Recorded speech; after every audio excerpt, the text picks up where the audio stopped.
Hasan's English হোমে আপনাদের স্বাগত জানাচ্ছি। আমি প্রফেসর কামরুল হাসান। এখনকার বিষয়টা হচ্ছে quasi passive verb. Quasi passive ভার্বটা কেমন? যে ভার্বটা অ্যাক্টিভ ভয়েসে থাকা সত্ত্বেও অর্থ বহন করে প্যাসিভ ভয়েসের মতো। অর্থাৎ এখানে আমাদের বাংলাটা বুঝতে হবে। আমাদের যে নন বেঙ্গলিদের, বাঙালিদের ইংরেজি না বুঝতে পারার মূল সমস্যা আছে যে আমরা অর্থ না জেনে আমরা ইংরেজি পড়ি। একটু বাংলাটা জানতে হবে, নাহলে কিন্তু এটা আপনার বুঝে কোনো লাভ নেই। আবার এটা অ্যাক্টিভ ভয়েসে থাকবে, প্যাসিভ অর্থ বহন করবে, আবার একে প্যাসিভ ভয়েসেও চেঞ্জ করা যাবে। আমি আপনাদের করে দেখিয়ে দিচ্ছি। যেমন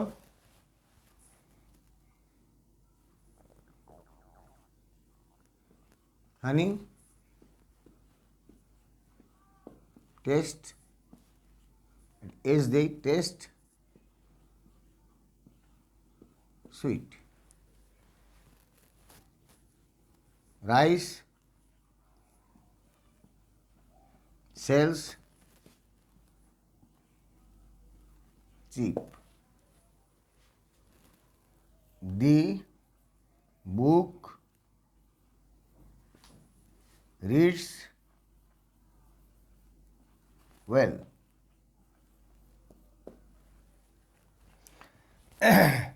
এখন একটা বাক্যের সেন্সটা প্যাসিভ কিনা সেটা আমরা কিভাবে বুঝবো, সেটা কিন্তু একটা বোঝার বিষয়।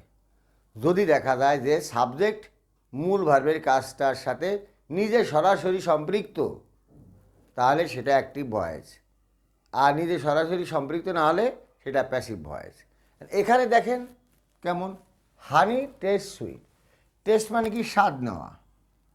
তাহলে মধু কি নিজে নিজে স্বাদ নেয়? নেয় না। Rice sell sheep. রাইস আসছে চাল, সেল বিক্রি করা। চাল কি নিজে নিজেকে বিক্রি করে? করে না, করে না। দি বুক রিডস ওয়েল। বুক বই, রিড মানে পড়া। বই কি নিজে নিজেকে পড়ে? পড়ে না। এই জন্যে কিন্তু এটা অ্যাক্টিভ ভয়েসে আসে। এই জন্যে এই ভার্বগুলোকে বলা হয় কোয়াসি প্যাসিভ ভার্ব। দেখতে অ্যাক্টিভ, অর্থে প্যাসিভ। দেখতে অ্যাক্টিভ, অর্থে প্যাসিভ। কিন্তু এগুলোকে আবার আমরা প্যাসিভ ভয়েসে চেঞ্জ করতে পারি। দেখেন, এটাকে দুভাবে করা যায়। আমি দুটো করে আপনাদের দেখিয়ে দিই। আমি বানানে একটু ভুল করেছিলাম। টেস্ট। আগে দেখেন ভিডিওতে টি এর মাথা কাটা নাই, এখানে মাথাটা কেটে দিচ্ছি, টেস্ট। এখন এই জিনিসটাকে আমরা প্যাসিভ করি। হানি টেস্ট সুইট, দুইভাবে প্যাসিভ করা যায়।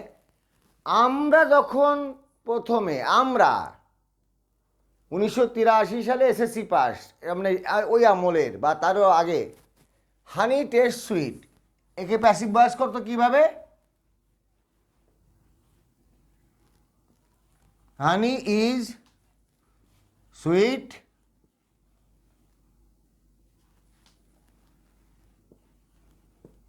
when it is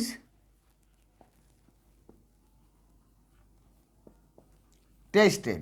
এইভাবে হানি is sweet when it is tasted, এইভাবে আমরা প্যাসিভ শিখছি। এখন বর্তমানে আবার লিখতেছি এভাবে, এটাও ঠিক। হানি is tasted sweet.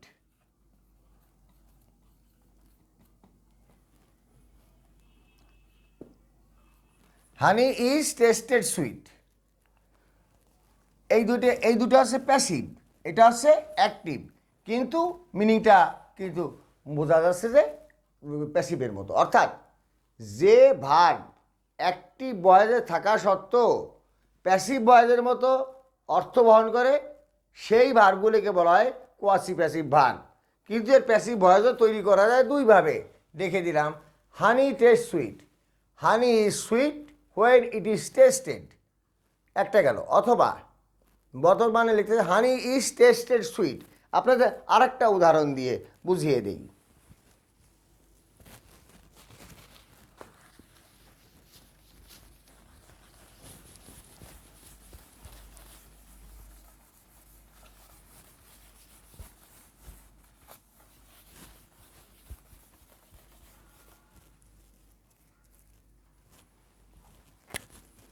The bed feels soft. বিছানাটা নরম নরম লাগে।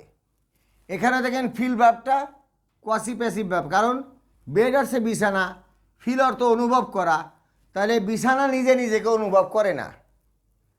আমি যদি ফালতে যাই বিছানায় পড়ি, অনুভব করি আমি। দুই দোস্ত মিলে একসাথে ফাল দিলে দুই দোস্ত অনুভব করি। আচ্ছা, কিন্তু এটা অ্যাক্টিভ ভয়েস, দেখেন সাবজেক্টে পরে ফাইনাইট ভার্ব সরাসরি আসে, কিন্তু এটাকে প্যাসিভ সেন্স বেয়ার করার পরেও একে আবার প্যাসিভ করা যাচ্ছে। সেই আমাদের সেই মানদাতা আমলেরটা যাই। The bed is soft when it is felt, F-E-L-T, ফিলের পাস্ট পার্টিসিপল ফেল্ট, অথবা বর্তমানে the bed is felt soft, the bed is felt soft, উভয় রাইট। এই যে quasi passive verb, cognate verb, এই জিনিসগুলো যেটা কগনেট ভার্ব আছে, কোয়াসি প্যাসিভ ভার্ব আছে, লিঙ্কিং ভার্ব আছে, এইগুলিতে কিন্তু আমাদের কমপ্লিটিং সেন্টেন্সেসের ক্ষেত্রে অত্যন্ত গুরুত্বপূর্ণ ভূমিকা পালন করে থাকে। আবার অবজেক্ট কমপ্লিমেন্ট চেনার উপায় ভয়েস চেঞ্জের ক্ষেত্রে নানাবিধ ক্ষেত্রে গুরুত্বপূর্ণ ভূমিকা পালন করে থাকে। এরকম আরও বেশ কিছু গুরুত্বপূর্ণ ভার্ব আমি পরপর আপনাদের বিভিন্ন ইয়েতে দিয়ে যেতে থাকবো, ভিডিওতে দিয়ে যেতে থাকবো, আপনারা শিখতে থাকেন। কখনো ভিডিওটি প্রয়োজনে একটু বড় হবে, কখনো ভিডিওটি বেশি একটা বড় হবে না, কিন্তু প্রত্যেকটা ভিডিও খুব গভীরভাবে শুনেন। শোনার পরে কমেন্ট বক্সে লিখেন, জানান, ভালো হলে জানান, ভালো বুঝলে জানান, উৎসাহিত হব। সমস্যা হলে জানান, সংশোধন করে দিয়ে উৎসাহিত হব। আপনারা উৎসাহিত করে পাশে থাকলে আমি ধন্য হবে আমার প্রচেষ্টা। সবাইকে ধন্যবাদ।